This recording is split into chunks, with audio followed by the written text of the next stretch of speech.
The River Nile, whose waters carried the ships of kings and pharaohs, bore to an infant named Moses.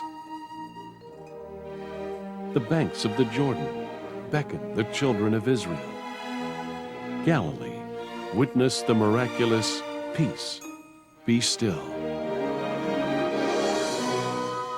The Great Sea, the Mediterranean, served in the mission of Paul to Ephesus and Corinth. The Aegean carried John, exiled to the Isle of Patmos. From Genesis to Revelation, the waters of the Bible lands.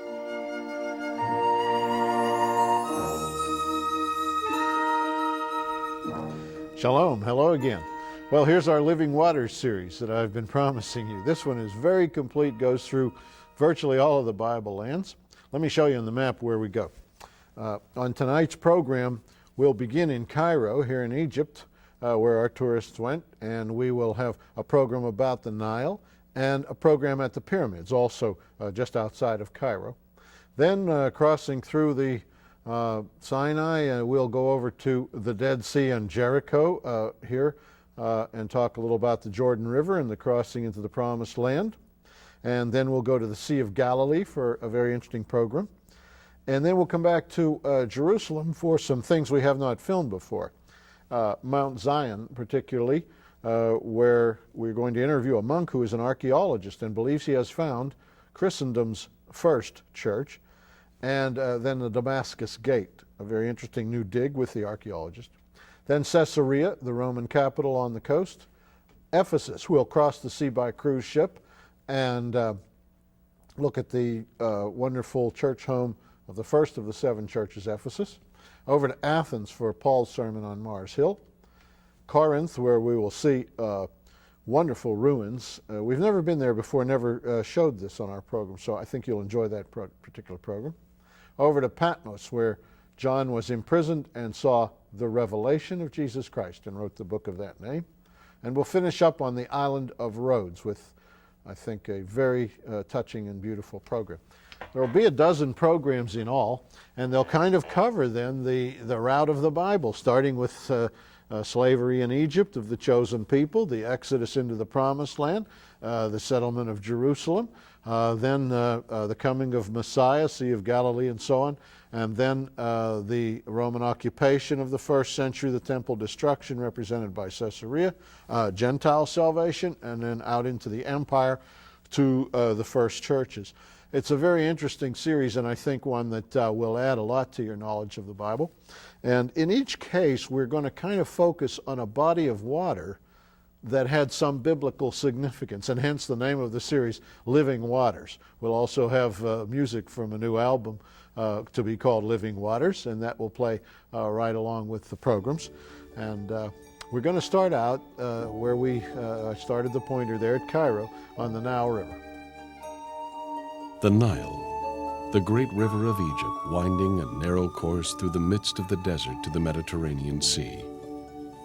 Its dark and murky waters hid the infant Moses in his basket of bulrushes and gave life to the ancient civilization of the pharaohs. And the Lord spake unto Moses, Say unto Aaron, Take thy rod, and stretch out thine hand upon the waters of Egypt, upon their streams, upon their rivers, and upon their ponds, and upon all their pools of water. Memphis is the first Egyptian spot after the sea, the Mediterranean Sea. So it was the first one. Any foreign invaders coming through the sea, Memphis was the first, so that we have been attacked more than once. So the later kings knew the lesson, so they had to move the capital south. So the second capital for Egypt was Luxor. Luxor was the second one, but still Memphis did not lose its glory and importance. All kings who ruled from Luxor had to come to this Memphis to leave a monument for themselves, to write down their name, just to commemorate that they have been here to this very great place. So nothing survived from the 5,000 years old Memphis. Most of the things found here nowadays, they are only 3,000 years old. One of them is this colossus over there. It's one solid block of granite. And by the way, granite It's a local kind of stone, but it's quarried from the south, the upper part of Egypt, from Aswan. This colossus was found in 3 pieces, cut into 3 pieces, and it was touring in the States last year. Just came back a few months ago. If you look at the base of the colossus, it's a brand new base. It was touring in what we call the Ramses exhibit all over the States. It belongs to the very famous one, Ramses II, and by the way, he's not that great. He was only very propagandish. Yeah. Wherever he went, he had to write down his name, and he was naughty enough to take anything which belonged to other kings for himself. Yeah, if you like it, chisel off this name and put his own, and that would be for him. So really, we don't have an idea about his facial features, because his mummy was found, but you can never tell a facial feature from a mummy, because his name was found different looking statues. That's why we don't know exactly how he looked like. Anyway, here Ramses is wearing what we call the white crown for Upper Egypt, the south. And he's having the pleated skirt, which is the royal skirt. And always the left leg forward, never the right, always the left. Stepping into eternity, and the heart is on the left-hand side. He's got a beard. This is what we call the royal false dummy beard. They were clean shaved. Okay, so to give themselves divinity, because all the gods had a beard, so they had to stick a beard. False one, it's a royal emblem. All kings, they should have this kind of dummy beards. From the beard, we could tell when this thing was done for the king, whether in his lifetime or when he was dead. The straight beards signified life, and the curled one signified death. So this one means that it was made for him during his lifetime. Okay? And about Ramses, more about him later. To be continued.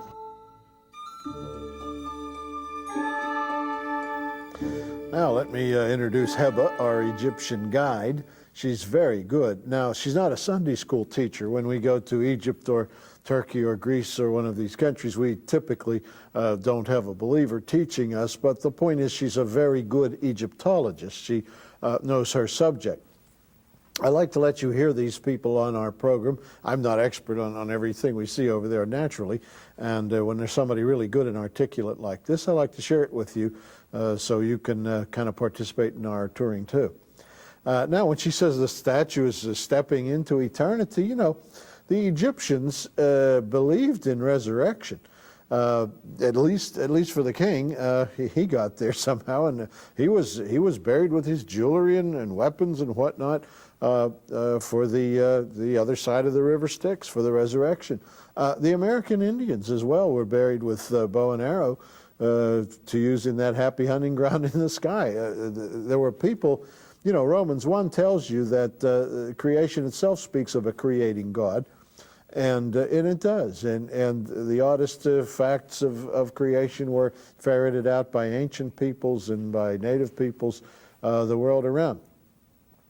Now, Ramses, of course, who visited the United States then, just maybe somewhere, who knows. Heba went on now in a very interesting discussion of the Egyptian Sphinx. Okay, so what is a Sphinx? Oh, yeah? Half man, half animal. Half lion. Yeah, it's a lion's body with the head of a person. So it should symbolizes the strength of a lion and the wisdom of this person. And this person should be a king. So the Sphinx is a royal monument. No one was allowed to have Sphinx except kings and some queens. This Sphinx, we call it the alabaster one because it's made out of one solid block of alabaster. But if we do have some geologists among us, I better say it's limestone alabaster. It's an inferior quality of alabaster, okay? And we have a little problem concerning this Sphinx because I won't be able to tell you who is this king. His name is or was missing. Have you heard of what we call a cartouche? Okay, the cartouche is the seal where the kings used to write their names inside it. So when we find the monument, we have to look for this cartouche, decipher it, so we know who is this king or this queen. The cartouche here is missing, so we could never know. Some people think it might be Ramses II, but it couldn't be him because he was so propagandish. As we said, he used to carve his name all over his body, so it couldn't be him having only one cartouche which is missing. Others said it could be a queen, for this queen always dressed up like a pharaoh because the facial features somehow are feminine ones. It's the curled one. We are sure about one thing, that it was made to commemorate a dead pharaoh because of the beard. It's curled. And it dates back to the New Kingdom, which is the later part of our history, which is about 3,000 years ago, not 3,000 years ago, because the style of sculpturing the face dates back to this period. This Sphinx was found lying on one side. Which side do you think? Left side? No, the right side. On the right side. No, the left. Right side. Yeah. It was lying this side, on the left side. It's left The other, this side was exposed because of erosion and man-made erosion. That's why the other side was more preserved under the soil, under the ground. How old did you say that? Excuse me? How old did you say that was? 3,000 years old. People thought it to be the Moses Pharaoh because he was the king of Egypt approximately about 1200 BC. But after Actually, Moses Pharaoh probably ruled about 3 centuries earlier than Ramses here. Biblical scholarship places the Exodus before classical scholarship.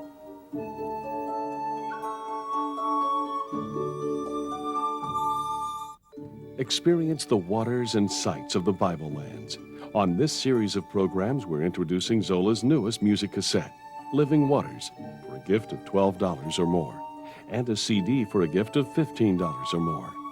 The 12 programs comprising Living Waters are also available on 3 video cassettes. A Journey from the River Nile to the Isle of Patmos for a gift of $99 or more. A free catalog containing all of Zola's offerings is available upon request. After viewing the massive statues in the ancient capital city of Memphis, the tour traveled to Saqqara to see the first pyramid ever constructed. The Step Pyramid, some 5,000 years old, is the tomb of the pharaoh, Zoser. the oldest pyramid in the world, and being the first stone construction ever built in history. The architect, his name was Imhotep, and the king was Zoser, Z-O-S-E-R. He was one of the kings of the 3rd dynasty. Imhotep, the architect, it was his first time to use stone in building. Before his time, they only used mud bricks and wood. Yet he was able to imitate wood out of stone, and it was still his first time to use it. So the original plan of this pyramid was supposed to be a mastaba, only one step, rectangular, covering the pit underneath it. The architect was ambitious or talented. He wanted to have something new for his king, so he thought of something new. So why don't we add another step in top of this one, but smaller in size, so this tomb would look different from any other one. So he had to enlarge the first step, making it a square shape, and then he added another one step on top of it, and then he liked the idea. Why don't we keep on adding steps and steps, smaller, so it might look different, and it might be called the staircase for the king to ascend towards heaven to live with his father, the sun god. For all kings were the sons of the sun god.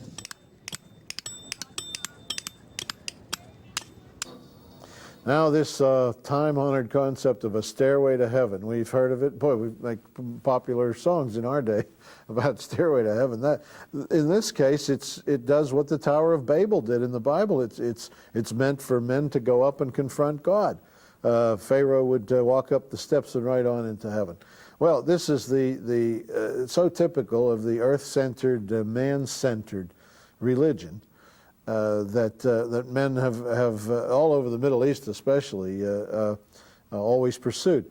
They always built towers and magnificent temples to their gods. Surely the most beautiful temple is the Parthenon on the Acropolis at Athens. in Greece where Athena was worshipped, and it was more than a house of worship. It was a great artwork. In a way, it still is. It was wrecked by invaders, but rebuilt because it was so beautiful a piece of building. The Romans built theaters everywhere in the empire, beautiful, magnificent structures to the gods of the arts, to the gods who inspired drama and music and so on. They had all sorts of gods like that. In Ephesus, you find a marvelous library. We filmed all these things in our travels through the empire. And this is obviously like a temple to the god of human wisdom. Human wisdom was a thing Paul criticized and had some difficulty with and had to combat all the time when he brought the simple gospel. Ephesus was a place where he combated it. Now, the true temple in Jerusalem is another matter. That was built to the jealous God, to the God who said, I'm before all other gods, and wanted a house of his own to dwell among his people. In the instructions in Exodus 25:8, he gives to Moses about the tabernacle, he says, let them make me a sanctuary that I might dwell among my people. So, and his is different. It's a real house of sacrifice with an altar, with a priesthood, and so on, to commune with the people. You know, it should be said, though, that these huge temples, and the one in Jerusalem was the biggest of all, sometimes broke the national economy. It did in Greece, it did in Israel. After Solomon, the nation was divided. The Jerusalem temple is so big that you could put the Great Pyramid of Egypt in it 3 times over. What do we build in our time, our pagans? We build big banks, big houses of commerce. Skyscrapers are usually to finance or to business, and those are our gods, the god of money. And like our savings and loans, they break our national economy as well. Well, now we're going to see an authentic ancient Egyptian temple, and Heba's going to take us through it. And notice how it's divided just like the Jerusalem temple, with 3 sections for 3 different levels of worshipers. This is the first part of the temple. It's a corridor having columns on both sides, and they wanted to represent the papyrus marshes and the Nile, so they should have columns like that. Open to the sky, the ceiling is not original, it was just built to protect the columns. Imhotep, the architect, when he wanted to imitate wooden logs tied together, that's why the shape of the columns look like that. He did not have in mind a column, because columns were not yet known. All what was known was the square pillars. They only had this shape because of the imitation of the wooden logs, and they are small blocks because he did not have much experience using larger size of blocks. It was his first time, and he did not trust a freestanding column, so he had to support the columns with what we call a tongue wall. So these are the tongue walls supporting the columns to the sides of the temple. And because of these tongue walls, the alcoves were formed.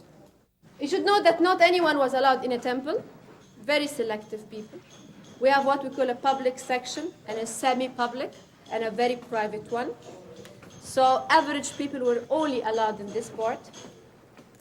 More selective were allowed into what we call the vestibule, which is the semi-public one, and the sanctuary, which is the holiest part of any temple.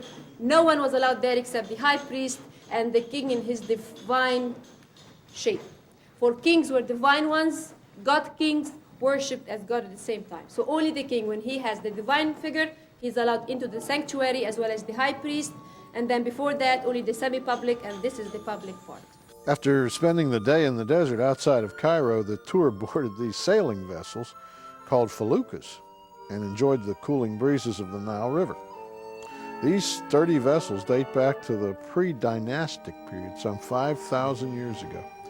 The ancient ships made of timber were originally lashed together with papyrus reeds and rope.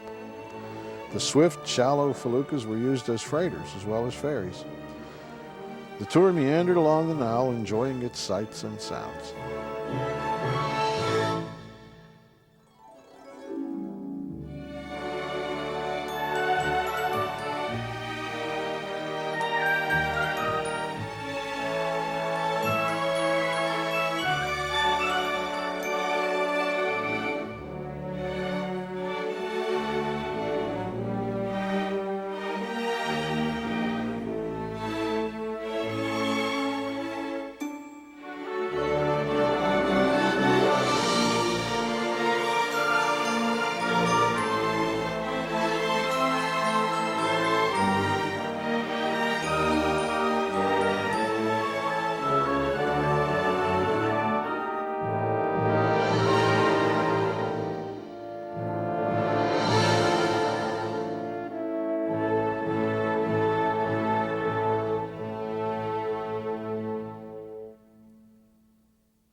Oh, naturally, pilgrims to the Holy Land see so many fascinating things. But, you know, in a country like Egypt, they just have to hear about a lot of false gods, and that's all there is to it. Also true of Greece, Turkey, anywhere in the empire. At least in Israel, the people that worshipped God at the beginning and built the archaeology the people are looking at are the same. They still worship the same God and so on. But in all these other places, conquerors have taken over. The Egyptians you see are not the pyramid builders. They're not even the worshippers of the false gods. They're newly arrived Muslims, relatively newly arrived compared to the age of those monuments. But they complain, we don't want to hear about all these false gods. And I have to say, I don't make the world, I just show it to you. You know, the conception of staying away from idols, let's say Egypt is a homeland of idols, the world homeland, I suppose, is a little like saying we don't want to know what the enemy is up to. You don't want to get preoccupied with what the enemy is doing, but you're a soldier in an army. We can't always just look the other way. We should know, too, that these public monuments were part of everyday life for every Egyptian. This population was taxed a great deal to build the kind of thing you've been seeing here in this program. It's a matter of forced labor sometimes. If a king, if a pharaoh wants to cover a land with gorgeous stone buildings that have to be made with hand tools, well, needless to say, he's going to need some labor, and he's going to conscript that labor from the citizens. He's sure not going to do it himself.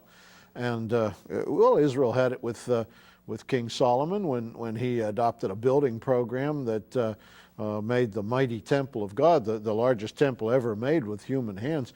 It's really something. You've seen these big pyramids in this program. You could set any one of them down within the walls of the Temple of Jerusalem comfortably. Imagine the size. I'm not saying the sanctuary building, but within the walls that enclose the entire esplanade, all the courtyards and the sanctuary building, you could put even the Great Pyramid of Egypt in there with plenty of room to spare. But Solomon did the same thing. He had a magnificent palace for himself built. He had apartments built for his wives, which were prodigious in number. And you can read of the divided kingdom of the populace talking about being angry with the taxation and the forced labor for the crown. Well, Egypt did it to a real fault, and they did it to the Jewish people. They did it to the Hebrew slaves who were there 400 years, and therefore they made it into Scripture in a big way, and everyone knows what they did now, how many of those monuments were built by people. I mean, 400 years of slavery means that as far back as you can look in your family, you always were slaves under the lash. You have no culture, you have no writing, you have probably no religion to speak of, no music. You just work every day for other people. What horrible lives, and what a long time, one nation to be enslaved to another. I believe it's without precedent in all history. So they built these monuments the kings were so proud of, but you know, in many places the desert's just taken them away again. The poet Shelley writes a poem about a king named Ozymandias. It seems people are digging in the sand and they find a message there on a stone. I am Ozymandias, king of kings. Look about you, ye mighty, and despair, he says. And you look about him and there's nothing there. It says that nothing stood beside him there. And the sand had taken it away. And this mighty one who challenges the mighty of all his descendants to look upon his works is out there by himself, and none of his buildings are still standing. It was that way. The Egyptians spent so much time and money and agony and human lives making these things, and they are all ruins. The Scripture in some cases tells of the ruins. You saw Memphis in the program. We showed you those magnificent ruins. Jeremiah 46:19 makes reference to it. It was called Noph in Hebrew language. And it says in Isaiah 19, O thou daughter dwelling in Egypt, furnish thyself to go into captivity.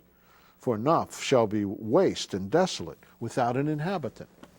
And that's the way we found it when we got there. God is the one who moves the idols, moves them physically and emotionally. In the famous chapter, Isaiah 19, the burden of Egypt, which we referred to in many contexts on the program, it says literally that, the burden of Egypt, behold, the Lord rideth on a swift cloud, and shall come into Egypt, and the idols of Egypt shall be moved at his presence. Well, Egypt is an example in history of what we would call a New Age movement. Pharaoh's court, the wizards, and so on, were were just the equivalent of what we see now as men both cultic and even scientific try to solve world problems without reference to the creating God. Well, let me talk about our offers this week. This kind of knowledge, what I'm talking to you about, is codified in our Institute of Jewish and Christian Studies. It's a course. This is one notebook. It comes with cassette tapes and charts and diagrams and so forth for you to learn this kind of thing. I wasn't born this way. I studied this and learned it. And then with my friend Reverend Jeff Seif, I codified it into a course that you can take at home, a correspondence course. Send for the brochure. There's no charge. In other words, this small brochure describes the product so you can see the time involved and the expense and so on. I hope you can undertake this. This is the way to learn, to study a correspondence college in effect. And we give you a diploma and we monitor your study. The brochure tells all of it. Go ahead and send for it, please. And also our catalog. At our post office box address, you get this catalog, and it has all of our offers. And we can serve you now by phone. Just call the number that's on your screen, okay? And we'll be glad to take your order, donation, or catalog, or write to us, as you always have, at our post office box, 12268, Dallas, Texas, 75225. And Alu Shalom Yerushalayim. Pray for the peace of Jerusalem.